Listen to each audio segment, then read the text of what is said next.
नमस्कार ভিউয়ার্স, তোমাদের সকলকে ডেস্টিনেশন কি ইউটিউব চ্যানেলে স্বাগত। আমরা যে প্র্যাকটিস সেটের সিরিজটা শুরু করেছিলাম, আজকে তার 10 নম্বর প্র্যাকটিস সেটটা নিয়ে আলোচনা করব, ঠিক আছে। তো এখানে দেখবে বেশ কয়েকটা গুরুত্বপূর্ণ প্রশ্ন কিন্তু রয়েছে, যেগুলো তোমরা পরীক্ষায় কিন্তু হুবহু কমন পেতে পারো, ঠিক আছে। তো দেখো, প্রথমেই যে প্রশ্নটা রয়েছে সেই প্রশ্নটা কী আছে দেখে নাও। প্রথমেই যে প্রশ্নটা আছে সেটা হচ্ছে কি, পৃথিবীর ছাদ কাকে বলে?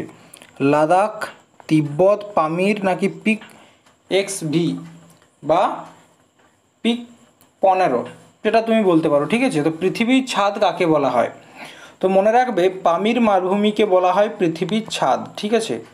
এটি কোথায় অবস্থিত? তিব্বতে অবস্থিত, ঠিক আছে। এটির উচ্চতা অনেক বেশি, এই মালভূমির উচ্চতা অনেক বেশি হয়, একে কি বলা হয়? পৃথিবীর ছাদ, ঠিক আছে। এটির বিস্তার হচ্ছে কি, দক্ষিণে হচ্ছে হিমালয়, হিমালয় থেকে কি উত্তরে হচ্ছে তোমার অকলামকান, যে অকলামকান এখানে যে পর্বত আছে সেই পর্বত পর্যন্ত হচ্ছে এর বিস্তার, ঠিক আছে। এই পামের মালভূমি বা তিব্বত মালভূমি থেকেই তিনটি প্রধান নদী কিন্তু উৎপত্তি হয়েছে। তিনটি প্রধান নদী কি কি? একটা হচ্ছে সালুইন, ঠিক আছে, একটা সালুইন। আর একটা হচ্ছে কি মেকিং নদী, ঠিক আছে, মেকিং নদী।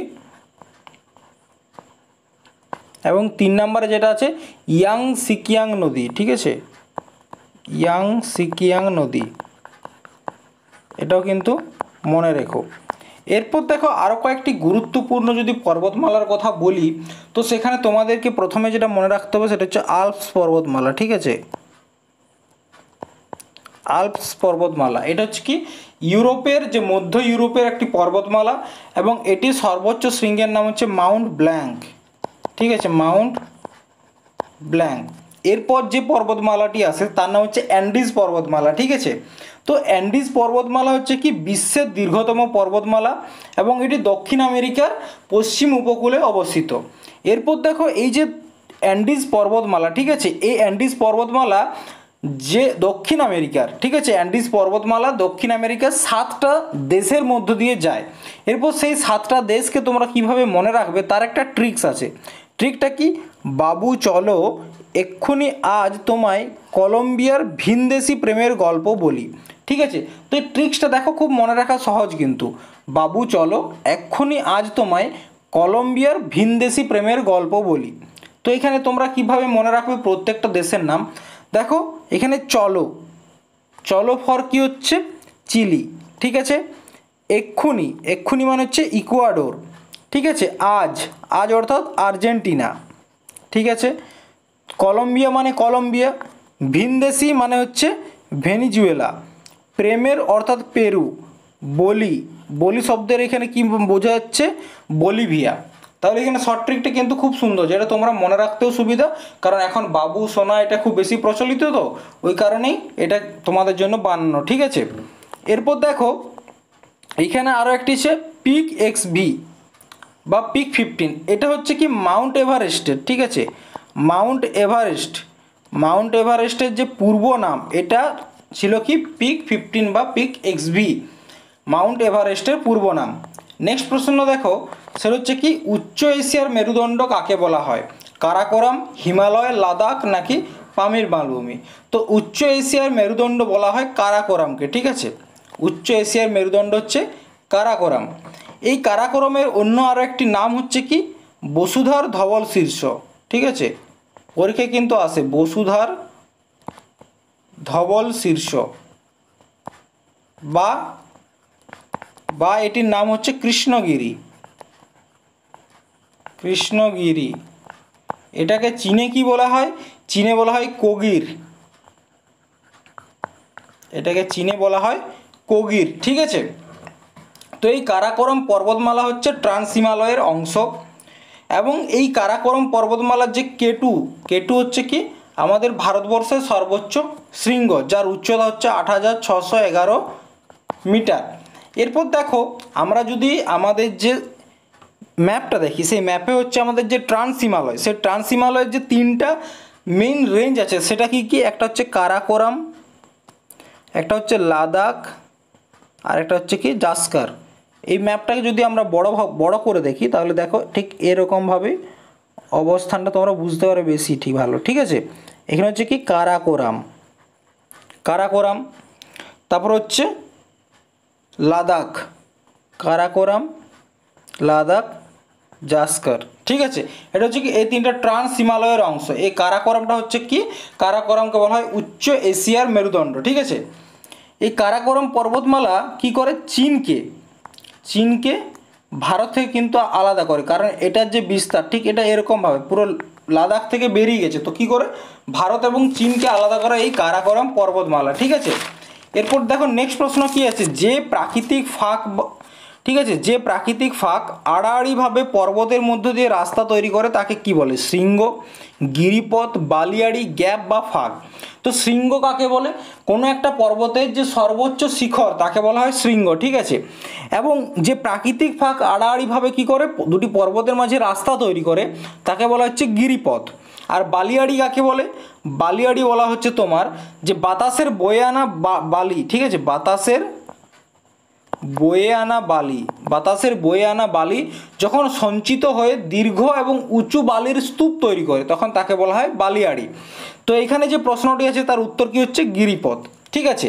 এরপর দেখো কিছু গুরুত্বপূর্ণ গিরিপথ যেগুলো তোমাদেরকে মনে রাখতে হবে, সেটা হচ্ছে কি বনিহাল গিরিপথ। এটি কোথায় অবস্থিত, জম্মু কাশ্মীরে অবস্থিত, এবং এটি কি করে জম্মু এবং শ্রীনগরকে যুক্ত করে, ঠিক আছে, জম্মু এবং শ্রীনগর, যেটা জম্মু কাশ্মীরের রাজধানী জম্মু এবং শ্রীনগর, সেই দুটি জায়গাকে কী করে যুক্ত করে বা আলাদা করে তোমরা যেটা বলতে পারো। তারপর হচ্ছে জজিলা, এটা কি করে শ্রীনগর এবং লেকে আলাদা করে, শ্রীনগর এবং লে। আরেকটা আছে কি বুর্জিলা, এগুলো কিন্তু খুব গুরুত্বপূর্ণ, তোমরা কিন্তু প্রত্যেকটা মনে রেখো, ঠিক আছে। এটা কি করে কাশ্মীর এবং লাদাখকে আলাদা করে, বা কাশ্মীর এবং লাদাখকে যুক্ত করে। নাথুলা, এটা আশা করি তোমরা জানো, সিকিমে অবস্থিত, এটা হচ্ছে কি সিকিম এবং চীনকে যুক্ত করে,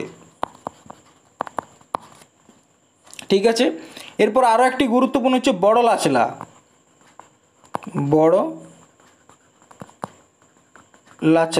লাচলা কি করে মানালি এবং লে, ঠিক আছে, হিমাচল প্রদেশের মানালি এবং লে, লাদাখের লেকে যুক্ত করে। আরেকটা আছে কি পালঘাট, খুব গুরুত্বপূর্ণ পালঘাট, ঠিক আছে। পালঘাট কি করে তামিলনাড়ু এবং কেরালাকে যুক্ত করে, তামিলনাড়ু এবং কেরালা, ঠিক আছে, মনে থাকবে। নেক্সট প্রশ্নে চলে এসো, দেখো পুনে এবং মুম্বাইয়ের মধ্যে যে পাস তাকে কি বলা হয়, পুনে এবং মুম্বাই, কোন দুটি, পুনে এবং মুম্বাই, থালঘাট, পালঘাট, হলদিঘাট নাকি ভোরঘাট। তো এখানে মনে রাখবে যে উত্তরটা আছে পুনে এবং মুম্বাই, সেটা হচ্ছে ভোরঘাট, ঠিক আছে, এখানে উত্তর হবে তোমার ভোরঘাট। এরপর তোমাদের যেটা প্রশ্ন সেটা হচ্ছে কি থালঘাট কাকে কাকে যুক্ত করে, মুম্বাই এবং নাসিক, ঠিক আছে, মুম্বাই এবং নাসিক হচ্ছে থালঘাট। পালঘাট তো তোমাদেরকে একটু আগেই বললাম তামিলনাড়ু আর কেরালা। হলদিঘাট, ঠিক আছে, হলদিঘাটটা কি, হলদিঘাটটা হচ্ছে রাজস্থানের রাজ সামান্ত, ঠিক আছে, রাজস্থানের দুটো এরিয়া রাজ সামান্ত আর পালি জেলা, ঠিক আছে, এই দুটো জায়গাকে যুক্ত করে হলদিঘাট। এবং এছাড়া যদি তোমরা দেখো দিফু পাস, গুরুত্বপূর্ণ, ঠিক আছে, দিফু কোথাকার, এটা হচ্ছে অরুণাচল প্রদেশ এবং মায়ানমারকে যুক্ত করে, অরুণাচল প্রদেশ আর মায়ানমার, ঠিক আছে। এটা যেহেতু ইন্টারন্যাশনাল বর্ডারে লাগছে, বিশেষ করে আমাদের যেহেতু নর্থ ইস্টের মধ্যে পড়ছে, তার জন্য দিফু দার্রাটা খুব গুরুত্বপূর্ণ। তার সাথে কি আছে শিবকিলা,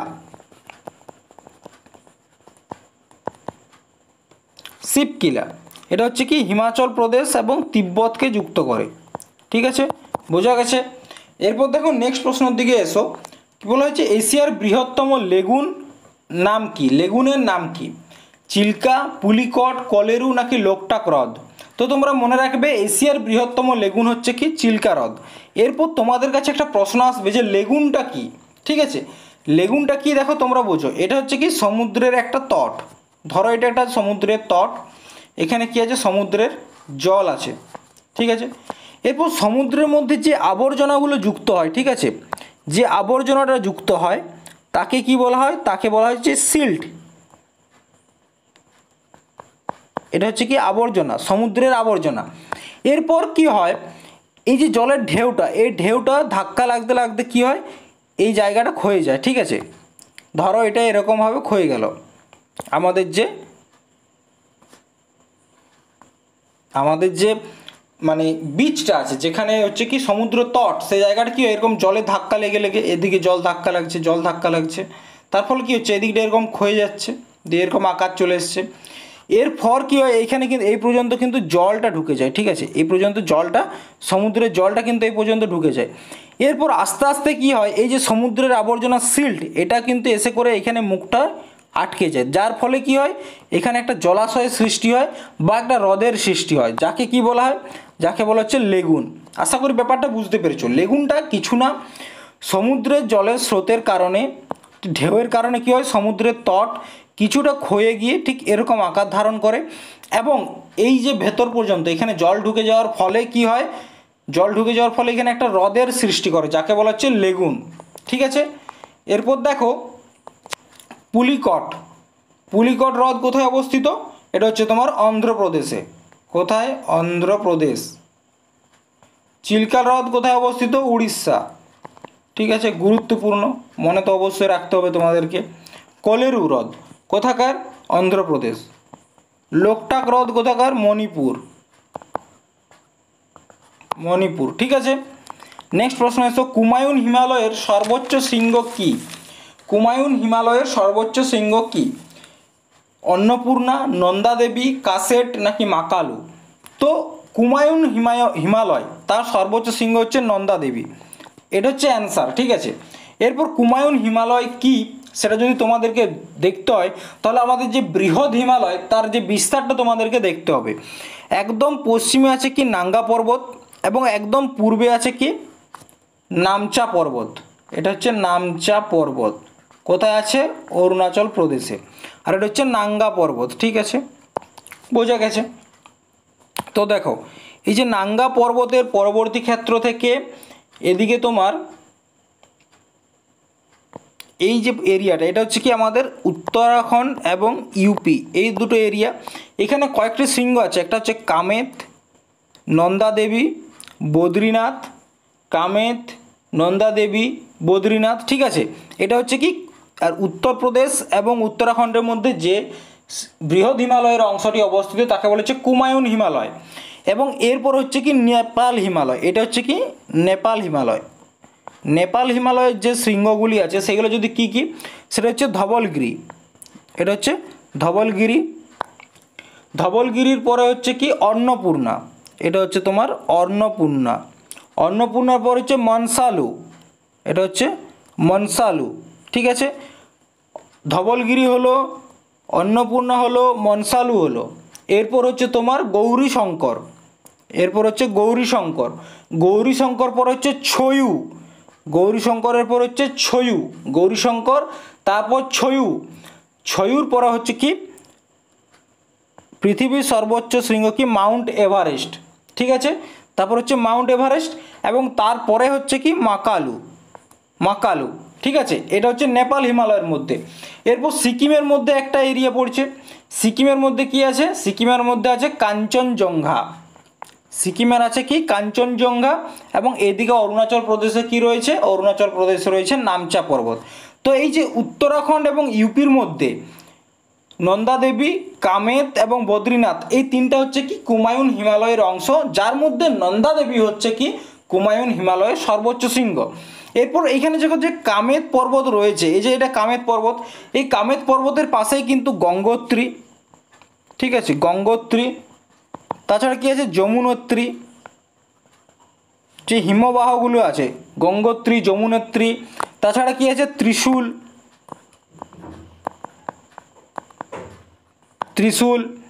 তাছাড়া কি আছে, কেদারনাথ, বদ্রীনাথ। এগুলো সব কিন্তু যে কুমায়ুন হিমালয় তার অংশ, ঠিক আছে। এরপর দেখো তিলপাড়া ব্যারেজ কোন নদীর ওপর গড়ে উঠেছে? তিলপাড়া ব্যারেজ দামোদর, শিলাবতী, কংসাবতী নাকি ময়ূরাক্ষী? তো তিলপাড়া ব্যারেজ গড়ে উঠেছে কোন নদীর উপর? ময়ূরাক্ষী নদীর উপর। ঠিক আছে, নেক্সট দেখো তারাপীঠ পশ্চিমবঙ্গের একটি গুরুত্বপূর্ণ তীর্থস্থান। তারাপীঠ কোন নদীর তীরে অবস্থিত? দ্বারকা, গঙ্গা, ময়ূরাক্ষী, অজয়?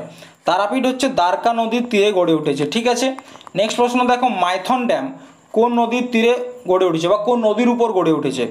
দামোদর, ময়ূরাক্ষী, তিস্তা এবং গঙ্গা। মাইথন ড্যাম গড়ে উঠেছে কি? দামোদর নদীর উপর। ঠিক আছে, এবং কংসাবতী নদীর উপর, এইটা কিন্তু গুরুত্বপূর্ণ। কংসাবতী নদীর উপর কি গড়ে উঠেছে? মুকুটমণিপুর ড্যাম। মুকুটমণিপুর। ঠিক আছে, নেক্সট প্রশ্ন যেটা আছে সেটা হচ্ছে কি বর্ধমান এবং বীরভূমের সীমান্ত বরাবর কোন নদীটি প্রবাহিত হয়? বর্ধমান এবং বীরভূম। অজয়, দামোদর, সুবর্ণরেখা নাকি ময়ূরাক্ষী? তো মানে হচ্ছে তোমার বীরভূম এবং বর্ধমানের মধ্য দিয়ে কোনটা যায়? অজয় নদীটা কিন্তু প্রবাহ করেছে। ঠিক আছে, নেক্সট প্রশ্ন দেখো 1932 সালের পুনা চুক্তি মহাত্মা গান্ধী এবং কার মধ্যে হয়েছিল? 1932 সালে, অর্থাৎ থার্ড যে রাউন্ড টেবিল বৈঠক, তৃতীয় যে গোল টেবিল বৈঠক তারপরে কিন্তু। ঠিক আছে, গোল টেবিল বৈঠক কার কার মধ্যে হয়েছিল, মানে পুনা চুক্তিটা কার কার মধ্যে হয়েছিল? একটা ছিল গান্ধীজি একজন, অন্যজন ছিলেন কে? বি আর আম্বেদকর নাকি লর্ড ইরউইন নাকি অরবিন্দ ঘোষ নাকি বাল গঙ্গাধর তিলক? তো মনে রাখবে 1932 সালের পুনা চুক্তি গান্ধীজি এবং বি আর আম্বেদকরের মধ্যে হয়। কি বিষয়ে হয়েছিল?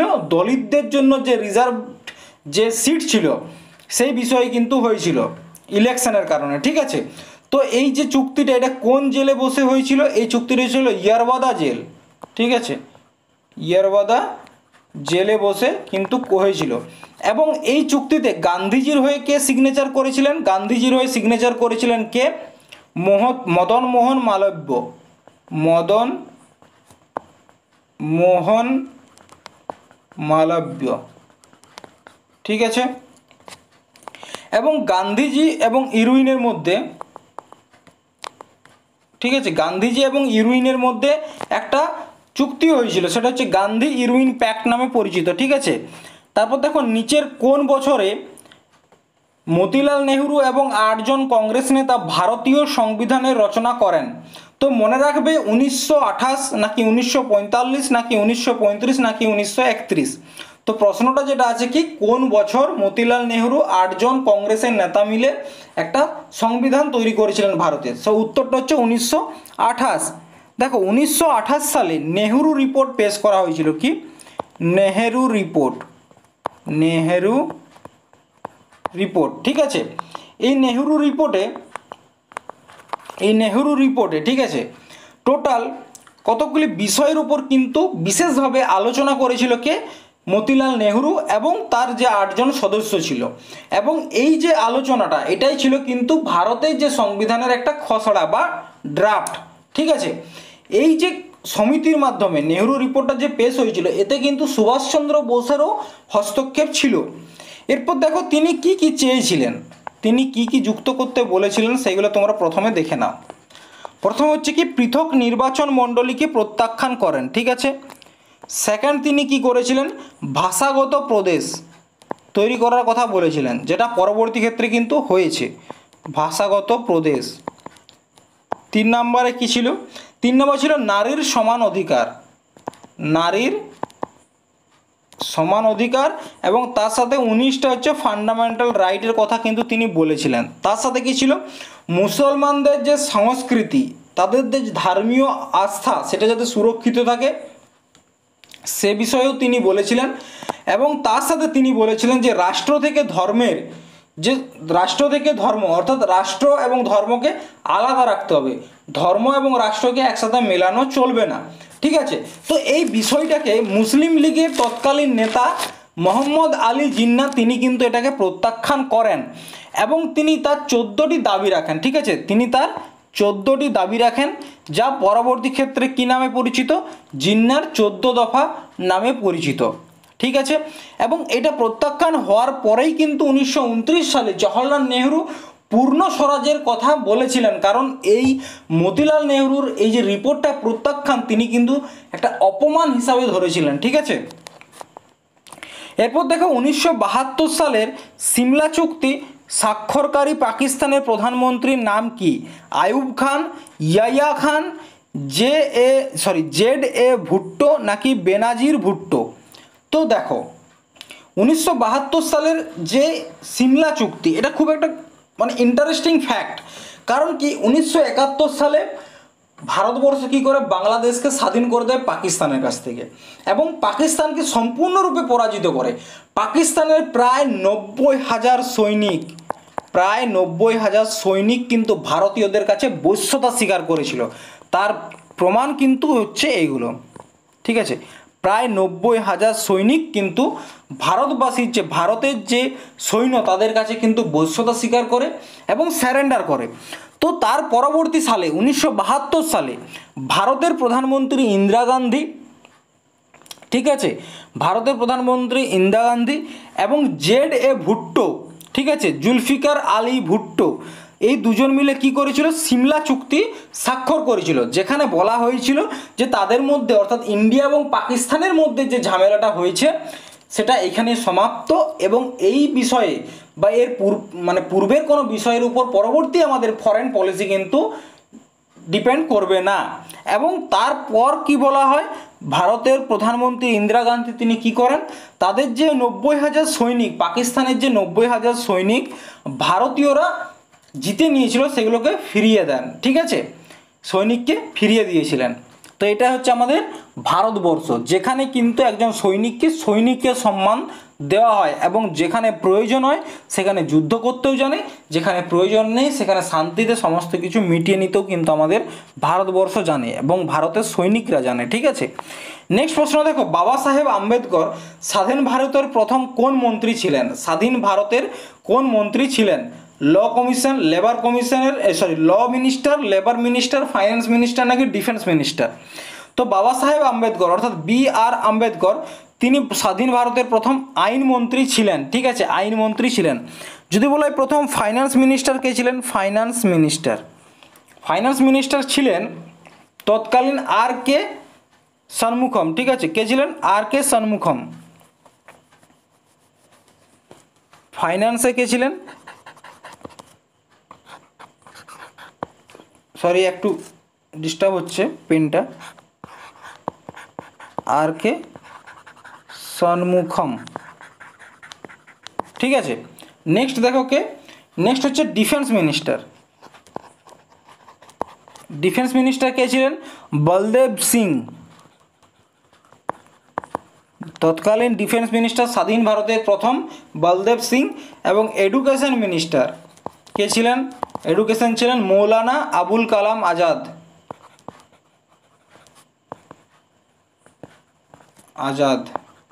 ঠিক আছে,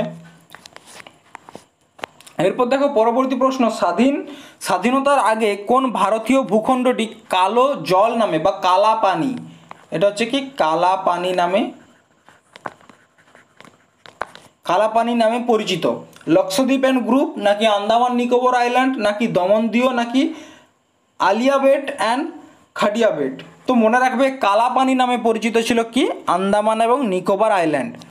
এরপর দেখো তোমাদেরকে একটা ইন্টারেস্টিং ফ্যাক্ট বলে, সেটা হচ্ছে লক্ষদ্বীপ সংক্রান্ত। ঠিক আছে, তো লক্ষদ্বীপকে যদি দেখো সেটা হচ্ছে কি, এটা হচ্ছে কি ভারতের ম্যাপ। ঠিক আছে, এটা হচ্ছে ভারতের ম্যাপ। এখানে হচ্ছে আন্দামান নিকোবর দ্বীপপুঞ্জ এবং এইখানে কি আছে লক্ষদ্বীপ, আর এই দিকটা হচ্ছে কি পাকিস্তান। বুঝা গেছে? এরপর দেখো ভারত যখন বিভক্ত হয়, ঠিক আছে, পাকিস্তান তো ভারতেরই অংশ অ্যাকচুয়ালি, তো যখন ভাগ হয় তখন এখানে ঠিক হয়নি যে এই লক্ষদ্বীপটা কার হবে। ঠিক আছে, লক্ষদ্বীপের উপর অধিকার কার থাকবে, পাকিস্তানের নাকি ভারতের? তো কি ঠিক হয়? ঠিক হয় যে আগে এখানে গিয়ে করে তাদের রাষ্ট্রীয় পতাকা, তাদের যে ন্যাশনাল ফ্ল্যাগ স্থাপিত করতে পারবে, এই লক্ষদ্বীপ তাদের। ঠিক আছে, তো পাকিস্তান কি করে? পাকিস্তান ভাবে যে না, এটা আমাদেরকে নিতে হবে, তার জন্য তারা এখান থেকে নৌসেনা পাঠায় এবং তারা চেষ্টা করে যে এখানে তাদের যাতে পতাকাটা স্থাপিত হয়। কিন্তু তারা এসে করে কি দেখে জানো, তার আগেই কিন্তু ভারতের যে তিরঙ্গা, পতাকা সেটা কিন্তু এখানে উড়ছে। তার কারণ কি? সর্দার বল্লভভাই প্যাটেল। এই সর্দার বল্লভভাই প্যাটেলের বুদ্ধিতেই কিন্তু এই লক্ষদ্বীপ কিন্তু ভারতের হয়েছিল। ঠিক আছে, এটা মনে রেখো। নেক্সট দেখো, নিচের কোন জোড়া সঠিকভাবে মিলে না? পণ্ডিত বিরজু মহারাজ কত্থক, নাকি কেলুচরণ মহাপাত্র উড়িষ্যি ডান্স, নাকি গুরু বিপিন সিং কুচিপুড়ি ডান্স, নাকি রুক্মিণী দেবী ভারতনাট্যম? তো দেখো, পণ্ডিত বিরজু মহারাজ কিন্তু কত্থক ডান্স করেন, তার মানে এটা ঠিক। কেলুচরণ মহাপাত্র ওড়িশি ডান্সের সাথে যুক্ত, এটাও ঠিক। রুক্মিণী দেবী ভারতনাট্যমের সাথে যুক্ত, এটাও ঠিক। তাহলে দেখো, গুরু বিপিন সিং কিসের সাথে যুক্ত? মণিপুরি ডান্সের সাথে যুক্ত। ঠিক আছে, তাহলে এখানে মিলেনি কোনটা? এইটা। সেটা হচ্ছে কি, গুরু বিপিন সিং মণিপুরির সাথে যুক্ত, কুচিপুড়ির সাথে নন। যদি বলা হয় কুচিপুড়ি ডান্সারের কথা, কুচিপুড়ি, ঠিক আছে, তো বিখ্যাত কয়েকটি কুচিপুড়ি ডান্সার মনে রাখা শর্ট ট্রিক হচ্ছে তাদের টাইটেল কিন্তু রেড্ডি, যেমন রাধা রেড্ডি, রাধা রেড্ডি, মাধবী মুদগল,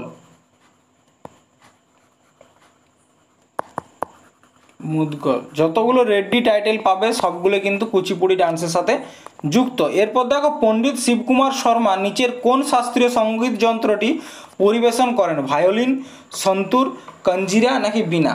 তো শিবকুমার শর্মা তিনি কি বাজাতেন? তিনি বাজাতেন সন্তুর। একজন ভায়োলিন বাদকের নাম যদি জিজ্ঞেস করা হয় তাহলে গণেশ রাজ গোপালন, গণেশ রাজ গোপালন।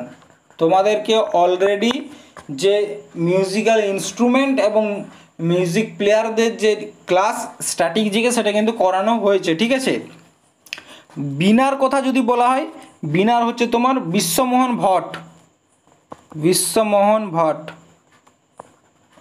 বিশ্বমোহন ভট্ট। তাছাড়া কে আছেন? তাছাড়া আছেন আসাদ আলী খান, আসাদ আলী খান। ঠিক আছে, নেক্সট দেখো, পণ্ডিত পান্নালাল ঘোষ যিনি অমলজ্যোতি ঘোষ নামেও পরিচিত, তিনি কোন বাদ্যযন্ত্রের বাদক ছিলেন? সিতার, সরোদ, তবলা, নাকি বাঁশুরি? তো পান্নালাল ঘোষ বা যার অন্য একটি নাম হচ্ছে অমলজ্যোতি ঘোষ, তিনি কি বিখ্যাত বাঁশি বাদক। ঠিক আছে, তিনি বিখ্যাত বাঁশি বাদক। এরপর দেখো, যদি বাঁশির কথায় আসে তাহলে এখানে আরও একটি গুরুত্বপূর্ণ নাম তোমাদেরকে মনে রাখতে হবে, সেটা হচ্ছে কে? হরিপ্রসাদ চৌরাসিয়া, হরিপ্রসাদ চৌরাসিয়া। ঠিক আছে, হরিপ্রসাদ চৌরাসিয়া। সিতার বাদকের কথা বললে একটা নাম সবসময় মনে রাখবে, সেটা হচ্ছে পণ্ডিত রবিশঙ্কর, পণ্ডিত রবিশঙ্কর। সরোদ বাদক, সরোদ বাদক হচ্ছেন কে? আলাউদ্দিন খান।